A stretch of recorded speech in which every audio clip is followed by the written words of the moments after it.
हे दुर्गा माँ, आपसे हाथ जोड़कर निवेदन है कि आपके इस वीडियो को जो भी लाइक और चैनल को सब्सक्राइब करे उसके जीवन में कभी दुख दर्द मत आने देना। दोस्तों, नवरात्रि में क्यों सूख जाते हैं आपके जो हरियाली नहीं क्यों आती उनमें, आखिर क्या संकेत देना चाहती है माता रानी? नवरात्रि में जो अखंड ज्योति जलती है उसकी बाती का हमें क्या करना चाहिए? यह भी जानिए कि नवरात्रि में जो कलश के नीचे चावल रखे जाते हैं उसके ऊपर नारियल रखा जाता है, उसका हम क्या करें और बचे हुए तेल का हमें क्या करना चाहिए। और आपका हमारे अपने और आपके अपने चैनल में एक बार फिर से स्वागत करते हैं। प्रिय भक्तों, जो भक्त माता रानी की सच्चे दिल से आराधना करते हैं और माता रानी के लिए अपने मन में बहुत ज़्यादा प्रेम रखते हैं, माता रानी की भक्ति में लीन रहते हैं, उनकी पुकार माता रानी अवश्य सुनती हैं। उनकी इच्छाएं जो भी मन में होती है माता रानी को सब पता होता है, वो उनको अपने आप पूर्ण कर देती हैं। माता लक्ष्मी दोनों हाथों से धन की वर्षा करती हैं।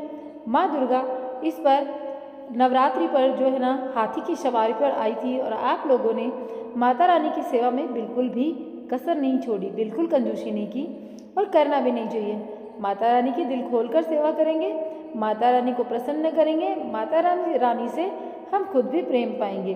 तो साल भर के इस त्यौहार में माता रानी धरती पर आती हैं और अपने भक्तों पर कृपा दृष्टि बरसाती हैं। दोस्तों, पहली बात, नवरात्रि में जो हम एक मिट्टी के प्याले में जो उगाते हैं ताकि हमारे घर में सुख शांति बनी रहे और माता प्रसन्न हो जाए, और पूजा विधि में भी लिखा जाता है कि ज्वारे ऐसे उगाने चाहिए। जब ये हरे भरे होते हैं तो घर में हरियाली आती है और सुख समृद्धि की प्राप्ति होती है।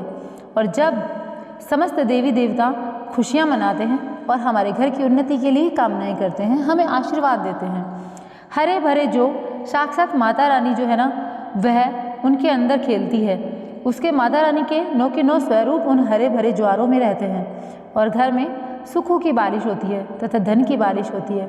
जिस घर में जो के अंदर हरियाली नहीं आती उस घर में पहले से ही पता चल जाता है कि आपके घर में गरीबी आने वाली है, माता लक्ष्मी आपके घर से जाने वाली है, परेशानियां आने वाली है, क्योंकि आपने पूजा पाठ में कोई ऐसी गलती कर दी होगी जिसके कारण जो में हरियाली नहीं आ पाई। देखिए, आपको बता दें, हैरानी वाली बात तो यह है कि बिना पानी के माटी में जो डालते ही उग जाते हैं वह भी बिना देखभाल करे हरियाली उसमें निकल आती है। लेकिन जब हम कलश स्थापना करते हैं, जब क्या होता है, बहुत सोचने समझने वाली बात है। आपकी देखरेख में और आपके बराबर ध्यान रखने में, ख्याल रखने में, पूरे परिवार में आपने बहुत ज़्यादा सेवा की, फिर भी वह जो ना निकले, हरियाली नहीं हुई, तो समझ ले साक्षात माता रानी आपसे नाराज हैं, क्रोधित हो चुकी हैं। माता रानी अपनी संतान को सदैव माफ़ कर देती हैं। आप सच्चे हृदय से माता रानी से माफ़ी मांग लें। माँ करुणामयी है, अपने भक्तों को, अपने बेटों को, अपनी बेटियों को वह सदैव माफ़ करती हैं।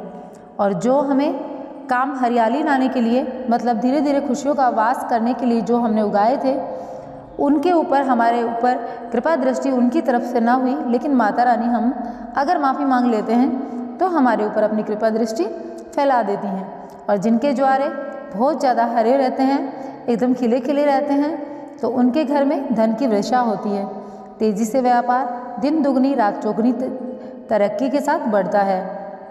बल्कि बहुत सारे लोग ऐसे होते हैं कि पानी का छींटे भी मारते हैं, बहुत ध्यान भी रखते हैं, लेकिन वह सूख जाते हैं। तो ऐसा आप बिल्कुल ना करें, ज़्यादा पानी डालने से जो खराब हो जाते हैं। दोस्तों, जब आपके घर में ज्वारे हरे भरे हो जाएं, तब इसमें चांदी का एक सिक्का, अगर ना हो तो 1 रुपये का सिक्का भी आप डाल सकते हैं। माता रानी बहुत ज़्यादा प्रसन्न होती हैं ऐसा करने से, आपके घर में धन धान्य का आगमन होना शुरू हो जाता है। दोस्तों, नवरात्रि समय समाप्त होने के बाद हरे भरे ज्वारे का क्या करना चाहिए? पहली बात तो इसमें जो आपने 1 रुपये का सिक्का डाला है उसे आप धन रखने के स्थान पर रख दें। इसके आपका धन का जो स्थान है वह हमेशा भरा रहेगा, कभी भी धन की कमी नहीं आएगी। और दोस्तों, अंत में इन ज्वारों में से थोड़े पत्ते माता रानी के प्रसाद के स्वरूप पूरे परिवार को खिलाएं। इससे आपका बहुत ही मंगलकारी एवं हितकारी जो कार्य होगा वो होगा, और जो भी इसे खाता है शुभ और मंगलकारी माना जाता है, वह कभी बीमार नहीं पड़ता। और इन ज्वारों को गंगा में विसर्जित कर दें, बाकी जो बच जाए उनको, और नदी की धारा में छोड़ दें। इससे आपका व्रत संपूर्ण एवं सफल हो जाएगा। दोस्तों, कई लोग अपने घर में अखंड बाती जलाते हैं और अखंड जब बाती जलाते हैं तो तेल बाती जब अखंड दीपक नवमी के दिन उठाया जाता है तो बाती या तो वह विसर्जित कर देते हैं या फिर इधर उधर फेंक देते हैं या फिर अपने घर में संभाल कर रख लेते हैं या फिर इसका कुछ और कार्य कर देते हैं। लेकिन जो कार्य असलियत में करना चाहिए उसे वह ना करते हैं। देखिए, आप इस मामूली बाती को मामूली ना समझें, क्योंकि ये मामूली नहीं है। आपने सोचा है ये मामूली और जो बाती होती है वैसी है, लेकिन ये वैसी नहीं है। ये जागृत अवस्था में होती है। इसमें साक्षात माता दुर्गा का आवास होता है। यह चैतन्य अवस्था में होती है, जागृत होती है। दोस्तों, नवरात्रि समाप्त होने के बाद में इसके बचे हुए तेल से आप घर में, अगर आपके छोटे बच्चे हैं तो उनकी मालिश करें या आप स्वयं के भी इसकी मालिश कर सकते हैं। इससे आपकी सभी बीमारियां दूर होंगी, आपके ऊपर सकारात्मक संचार होगा। साथ ही साथ जो अखंड ज्योति की बाती होती है उसे आप अपने बाजू में बांध लें। ऐसा करने से आपको कभी भी धन हानि से कोई भी रोक नहीं सकता। मतलब आपके घर में कभी भी धन हानि नहीं होगी। बच्चे बड़े सभी बढ़ जाएंगे, कोई भी मतलब आपके घर में बीमार नहीं होगा और सब जो है ना बहुत अच्छे से फलेंगे फूलेंगे और आपके घर में माता लक्ष्मी स्वयं निवास करेंगे। दोस्तों, नवरात्रि में जब कलश स्थापना की जाती है तो एक कलश जरूर रखा जाता है। ऐसे में वो जो कलश होता है उसके ऊपर एक नारियल रखा होता है। तो आपको ऐसे में इन सब चीज़ों को क्या करना चाहिए, आप कन्या पूजन में नारियल को तोड़कर कन्याओं को प्रसाद स्वरूप बांट दें, माता रानी को प्रसाद के स्वरूप खिलाएं, स्वयं भी खाएं, अपने परिवार में भी बांटें और फिर उसके बाद में आप जो सामग्री बचती है उसे गंगा में प्रवाहित कर दें। दोस्तों, थोड़ी हल्दी में मिलाकर आपने जो चावल रखे थे कलश के नीचे उनमें थोड़ी हल्दी मिला लें और फिर उसके बाद में आप अपने पर्स में डाल सकते हैं या जहाँ पर आपकी तिजोरी है वहाँ रख सकते हैं और इससे आपके घर में माता लक्ष्मी का साक्षात आगमन होएगा। आपको कभी भी लक्ष्मी के लिए तरसना नहीं पड़ेगा, आपके घर में कभी धन की कमी नहीं आएगी। उसके बाद में जो चावल थोड़े बहुत बच जाएं तो उनको पक्षियों को डाल दें। ऐसा करने से नवरात्रि का संपूर्ण फल प्राप्त होता है और व्रत रखने वाले को फल शीघ्र मिलता है। यह गलती कभी मत करना कि गंगा में कचरा, धूप बत्ती के डिब्बे, माचिस के डिब्बी भूलकर भी मत डालना। सड़े गले फूल गंगा में नहीं डालने चाहिए, इससे मनुष्य सीधा नरक में चला जाता है और गंगा मैया क्रोधित होती हैं, श्राप देती हैं। ऐसा व्यक्ति घोर पापी बनता है। इसके पीछे एक कथा है।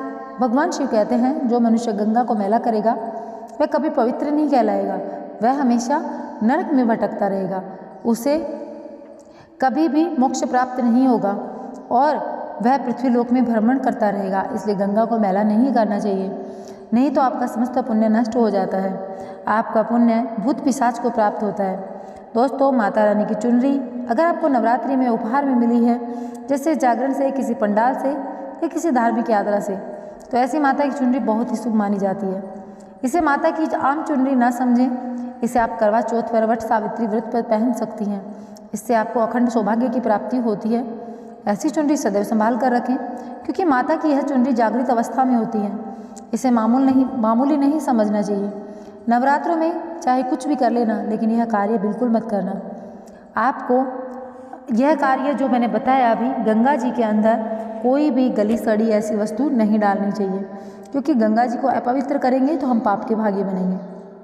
और आप चाहे इन नवरात्रि कुछ करें ना करें, लेकिन नवरात्रों के बाद में अगर आपने अभी तक नहीं किया है तो यह कार्य जरूर करें।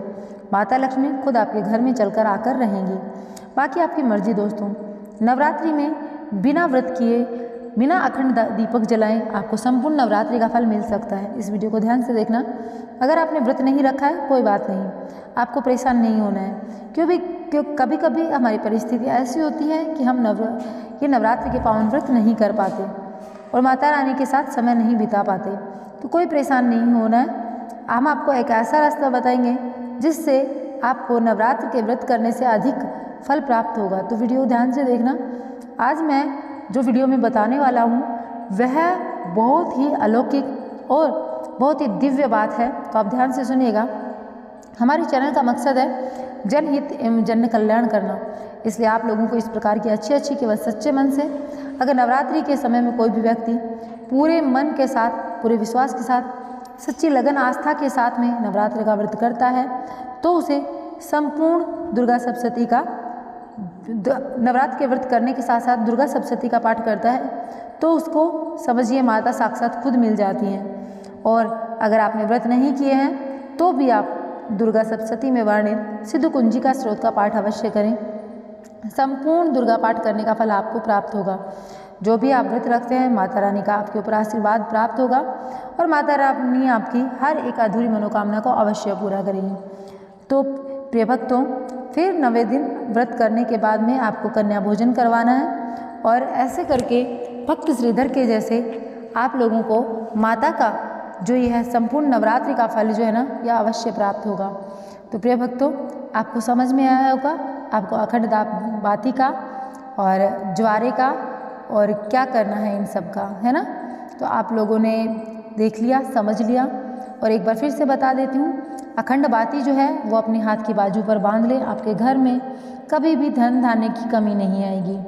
अगर छोटी पड़ती है तो उसको मोली में बांध लें। इससे आप अपने घर के किसी बच्चे के भी बांध सकते हैं जिसके जीवन को लेकर आप बहुत ज़्यादा परेशान रहते हैं। ठीक है, तो चलिए मिलेंगे एक नए वीडियो के साथ में। जय माता दी।